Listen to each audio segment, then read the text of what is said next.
Hello, Platte River Academy families. This is Alan McQueen, the Director of Operations, and it's been quite some time since I last sent you a video, but we are in a situation where we wanted to make sure that this message came out quickly and that everyone understands what's going on with regard to COVID-19 updates. You likely have been monitoring these as we have on the news and through websites and other local media sources. And right now we are in a situation where we're going to be making a few adjustments. But I want to just show you that this process continues to be a puzzle. We are still in the Rubik's Cube of this whole thing, making sure that we're focusing on teaching and learning, safety and well-being, life and liberty, also making it clear what our goals are. So I would like to start talking a little bit about some of the guidance and in particular the conflicts that we're seeing from the various sorts of guidance. The CDC released on April 6th an update to many of their parameters around safety as it pertains to COVID-19 spread. And in that, they still continue to recommend that children over 2 wear masks. Well, then that was followed by a governor's order that was released on April 3rd that said in the state of Colorado, children 10 and under could now stop being required to wear masks, and that the COVID dial that has been controlling many of the decisions across the state would no longer be in effect as of April 16th, which is tomorrow, and that the local guidance at the local county or health organization level would be the determining agency that would recommend for schools, in our particular case, businesses, or other public institutions, that they would be making decisions at that level. So as of tomorrow, we would be looking to Tri-County Health for their guidance. Well, on April 8th, Tri-County Health released their most recent updates, and they are suggesting that children 10 and under may now be in classes with one another without masks on, but that children 11 and over should have masks on throughout the day, with different opportunities for lunch and outdoors, and I'll go into those specifics here in a minute. Well, then that was followed on April 9th by the Douglas County Commissioners setting a public health order that said that they were separating from Tri-County Health with regards to the guidance that was being recommended for institutions in the county. Their language reads that they are hoping to allow for the full restoration of personal freedoms and responsibilities.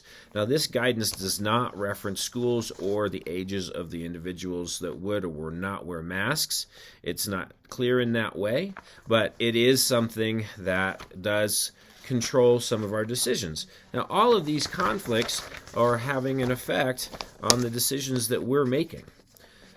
So as a group of building leaders, Mrs. Bonner and I have sat with all of this information and want everyone to know that we focus our decisions on the priorities for which we've set for the year. And as you can see in this slide, the priorities fall in a very exact order. So PRA's goal is to have as many students in person learning as possible. So we want to limit quarantining, and we all know that cases equals quarantining.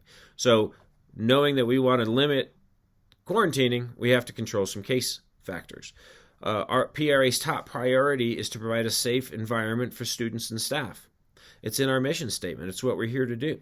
PRA is committed to following scientific guidelines to achieve a safe learning environment, as well as PRA is committed to knowing and growing every learner and developing the whole child. As you can see, there's more conflicts there. If we were to listen to just the scientific suggestions, it wouldn't be meeting some of our needs to meet the children where they are and what's best for kids in their learning. So we have made some decisions, And I'd like you to reference these now and in the future until another update comes along. But PRA will resume our policy from the beginning of the school year. This policy was such that kindergarten through third grade students will wear masks while moving through common areas, but not while in class. PRA fourth grade children are both 10 and 11 years old, and we therefore cannot split fourth grade. Thus, PRA fourth graders will be required to wear a mask throughout the school day, as will all fourth through eighth graders. However, PRA students will not be required to wear masks at lunch or when outside at recess, during PE because of the physical activity, or during athletic events that are outside. As you know, we made a commitment to each other and we're committed to our community. And we have all made commitments and sacrifices through this school year.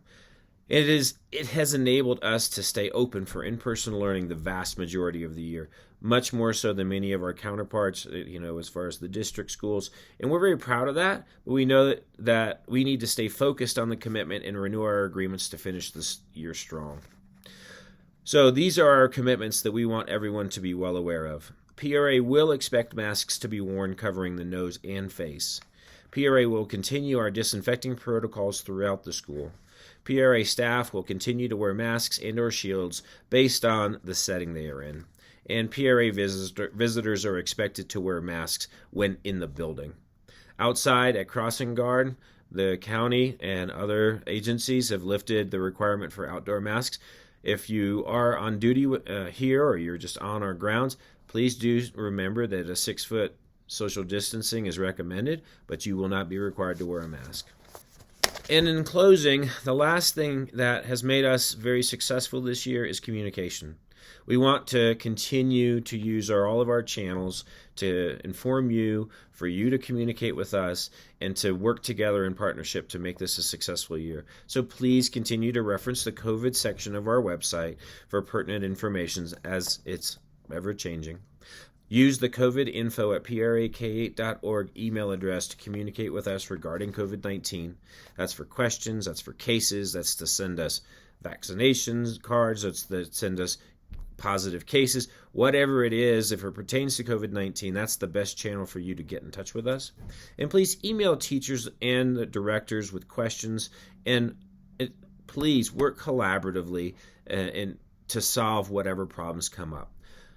Thank you for all of your commitments this year and for all of your support. We really have appreciated it. The kids have benefited, and we intend to finish this year strong. We have lots of different opportunities coming. Stay tuned for those in the coming weeks, and hope you have a great rest of your week and a wonderful weekend with the 3-day weekend. No school for students tomorrow.